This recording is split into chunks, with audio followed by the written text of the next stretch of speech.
بسم اللہ الرحمن الرحیم۔ السلام علیکم ورحمۃ اللہ وبرکاتہ۔ اس ویڈیو میں ہم جب نیا چاند نکلے تو کون سی دعا پڑھنی چاہیے، جب سورج طلوع ہو جائے تو کون سی دعا پڑھنی چاہیے پڑھیں گے۔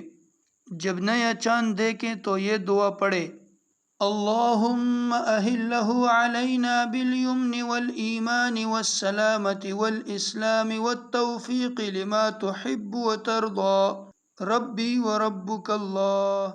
ترجمہ: اے اللہ، اسے تو ہمارے اوپر برکت، ایمان، سلامتی، اسلام کے ساتھ اور ان اعمال کی توفیق کے ساتھ نکلا ہوا رکھ جو تجھے پسند ہے اور جس سے تو راضی ہے۔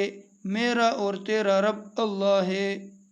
جب سورج نکلے تو یہ دعا پڑھے: الحمد للہ الذی اقالنا یومنا ھذا ولم یہلکنا بذنوبنا۔ ترجمہ: تمام تعریفیں اللہ ہی کے لیے ہیں جس نے آج ہمیں معاف رکھا اور ہمارے گناہوں کے سبب ہلاک نہ فرمایا۔